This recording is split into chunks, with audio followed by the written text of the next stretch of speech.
Hi friends, welcome to ఒరే మచ్చా YouTube channel. ఇంగ్లాండ్తో జరగబోయే మూడో టీ20లో టీమిండియా జట్టులో అయితే కొన్ని మార్పులు అయితే చోటు చేసుకోబోతున్నాయి. అదేవిధంగా మూడో టీ20లో వచ్చేసరికి మొహమ్మద్ షమి రీఎంట్రీ ఇస్తున్నాడా లేదైతే ఫుల్ అంటే ఫుల్ క్లారిటీ ఉంది. అదేవిధంగా పిచ్ రిపోర్ట్ ఎలా ఉంటుంది, ఏ విధంగా ఉంటుంది అనే వాటి గురించి డీటెయిల్స్ తెలుసుకునే ముందు మా ఛానల్ అయితే సబ్స్క్రైబ్ చేసుకోండి. పక్కన ఉన్న బెల్ ఐకాన్ మాత్రం అయితే క్లిక్ చేసి పెట్టుకోండి.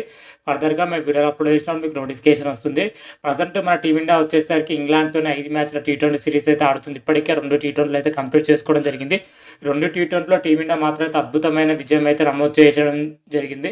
మొదటి టీ20లో వచ్చేసరికి 7 వికెట్లతో గెలిచిన టీమిండియా రెండో టీ20లో వచ్చేసరికి 2 వికెట్లతోనైతే గెలవడం జరిగింది. ఓవరాల్గా 5 మ్యాచ్ల టీ20 సిరీస్లో టీమిండియా 2-0 అయితే లీడ్లో అయితే దూసుకొని పోతుంది.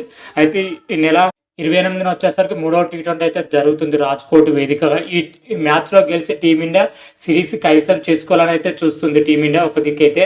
మరొక దిక్కు అయితే ఇంగ్లాండ్ ఎలాగైనా సరే మ్యాచ్లో గెలిచి సిరీస్లో ముందడుగేయాలని అయితే ఇంగ్లాండ్ అయితే చూస్తుంది. అయితే రాజ్కోట్ వేదికగా మరోసారి ఓవర్ ఫైట్ అయితే చూసే అవకాశం అయితే క్లియర్ కట్ అయితే కనిపిస్తుంది. చెన్నై పిచ్ పైన జరిగిన సెకండ్ టీ20లో చివరి వరకు చాలా ఉత్కంఠంగా సాగిన మ్యాచ్ రాజ్కోట్ వేదిక కూడా సేమ్ అదే రేంజ్లో జరిగే అవకాశం అయితే క్లియర్ కట్ అయితే కనిపిస్తున్నాయి. ముఖ్యంగా రాజ్కోట్ పిచ్ వచ్చేసరికి అటు పేస్ బౌలర్కి అదేవిధంగా బ్యాటర్లకు అయితే చాలా అంటే చాలా అనుకూలంగా ఉంటుంది. కాబట్టి మన టీమిండియా జట్టులో అయితే కొన్ని మార్పులు అయితే చోటు చేసుకునే అవకాశం అయితే క్లియర్ కట్ అయితే కనిపిస్తున్నాయి. ఇప్పటికే మొదటి టీ20లో వచ్చేసరికి రింకు సింగ్, నితీష్ కుమార్ రెడ్డి అయితే ఆడడం జరిగింది. రెండో టీ20లో వచ్చేసరికి వాళ్ళిద్దరు గాయంతోనే వాళ్ళిద్దరైతే దూరం అవ్వడం జరిగింది. మూడో టీ20లోకి అందుబాటులో ఉంటారా లేదా అయితే కష్టంగానే కనిపిస్తుంది. ప్రజెంట్ వాళ్ళిద్దరు గాయాలపైన అయితే ఎటువంటి అప్డేట్ అయితే లేదు. ప్రజెంట్ అందుతున్న సమాచారం ప్రకారం అయితే వాళ్ళు మూడో టీ20కి కూడా దూరమయ్యే అవకాశం అయితే కనిపిస్తుంది. వారి ప్లేస్లో వచ్చిన ధ్రువ్ జురేల్ అదేవిధంగా వాషింగ్టన్ సుందర్ అయితే వాళ్ళ ప్లేస్లో రావడం జరిగింది. సెకండ్ టీ20లో వచ్చేసరికి ధ్రువ్ జురేల్ అనుకున్నంత స్థాయిలో రాణించలేకపోయాడు. కాకపోతే మూడో టీ20 అతను అయితే కొనసాగించే అవకాశం అయితే కనిపిస్తుంది మిడిల్ ఆర్డర్ పొజిషన్లో. అదేవిధంగా వాషింగ్టన్ సుందర్ సెకండ్ టెస్ట్లో అద్భుతమైన ఇన్నింగ్స్ అయితే ఆడడం జరిగింది. బౌలింగ్లో ఒక వికెట్ తీయడం జరిగింది. బ్యాటింగ్లో వచ్చేసరికి 26 రన్స్తోనే తన ప్రదర్శన అయితే ఆకట్టుకోవడం జరిగింది. కాకపోతే మూడో టీ20 వచ్చేసరికి రాజ్కోట్ వేదిక జరుగుతుంది. అక్కడ పిచ్ పేస్ విభాగాన్ని అనుకూలిస్తుంది. కాబట్టి వాషింగ్టన్ సుందర్ అయితే పక్కన పెట్టే అవకాశం అయితే క్లియర్ కట్ అయితే కనిపిస్తున్నాయి.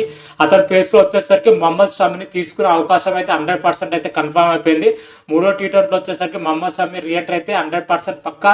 ఆల్మోస్ట్ 1 ఇయర్ తర్వాత అయితే జాతీయ జట్టులోకి ఎంపికైన మొహమ్మద్ షమి ఈ నెల 28న జరగబోయే మూడో టీ20లో వచ్చేసరికి మొహమ్మద్ షమి రీఎంట్రీ అయితే 100% అయితే కన్ఫర్మ్ అవ్వడం జరిగింది. టీమిండియా జట్టులో మూడో టీ20లో వచ్చేసరికి ఇది ఒక్క మార్క్తోనైతే టీమిండియా బరిలో దిగే అవకాశం అయితే క్లియర్ కట్ అయితే కనిపిస్తుంది. ఓవరాల్గా ప్లేయింగ్ 11 ఎలా ఉంది, ఏ విధంగా ఉంది ఒకసారి చూసుకుంటే యథావిధిగా ఓపెనింగ్ పొజిషన్లో చూసుకుంటే సంజు శాంసన్తో పాటు అభిషేక్ శర్మ అయితే ఓపెనింగ్ పొజిషన్లో బరిలో దిగుతున్నారు. మరోసారి మూడో టీ20లో ఆరంభంలో మంచి ఆరంభాన్ని టీమిండియాకి అందిస్తే మాత్రమైతే విజయం సాధించే అవకాశం ఉంటుంది. తొలి టీ20లో అద్భుతమైన ప్రదర్శన కనబరిచిన అభిషేక్ శర్మ సెకండ్ టీ20లో అనుకున్నంత స్థాయిలో రాణించలేదు.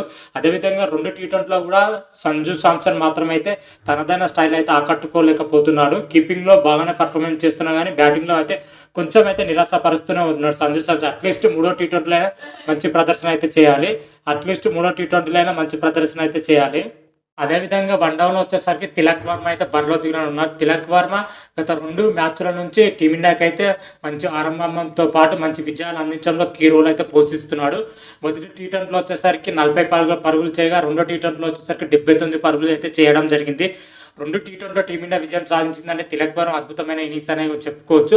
అయితే మూడో టీట్వంటీలో వన్డౌన్లో తిలక్ వర్మ మరోసారి అయితే రాణించాలి. ఆ తర్వాత స్థానంలో చూసుకుంటే సూర్యకుమార్ యాదవ్ రానున్నాడు. సూర్యకుమార్ యాదవ్ అయితే గత 2 టీ20 నుంచి పూర్తిగా విఫలమవుతున్నాడు బ్యాటింగ్ పొజిషన్లో. కాకపోతే కెప్టెన్స్లో మాత్రం అయితే మంచి ప్రదర్శన కనబరుస్తున్నాడు. బ్యాటింగ్లో తీవ్ర నిరాశపరుస్తున్నాడు సూర్యకుమార్ మాత్రమైతే. ఎలాగైనా సరే మూడో టీ20లో సూర్యకుమార్ అయితే రాణించాలి. ఆ తర్వాత చూసుకుంటే ఆల్రౌండర్ హార్దిక్ పాండ్యా అయితే రానున్నాడు. హార్దిక్ పాండ్యా బౌలింగ్ పొజిషన్లో మంచిగానే ఆకట్టుకున్నా కానీ బ్యాటింగ్ పొజిషన్లో పూర్తి నిరాశపరచడం జరిగింది. సెకండ్ టీ20లో వచ్చేసరికి అట్లీస్ట్ ఫినిషింగ్ పొజిషన్లో అదేవిధంగా మిడిల్ ఆర్డర్ పొజిషన్లో హార్దిక్ పాండ్యా పైన టీమిండియా ఎక్కువ ఆధారపడాల్సి అయితే ఉంటుంది. ఎందుకంటే రింకు సింగ్, నితీష్ కుమార్ రెడ్డి ఇద్దరు దూరం అవడంతోనే మిడిల్ ఆర్డర్ పొజిషన్లో వచ్చేసరికి అదేవిధంగా ఫినిషర్ రోల్లో వచ్చేసరికి హార్దిక్ పాండ్యా మీద టీమిండియా భారం మొత్తం అయితే పడనున్నది. ఈ భారం అంతా మన మూడో టీ20లో మన హార్దిక్ పాండ్యా బ్యాటింగ్ పొజిషన్ మంచి ప్రదర్శన చేస్తేనే గట్టెక్కే అవకాశం అయితే కనిపిస్తుంది.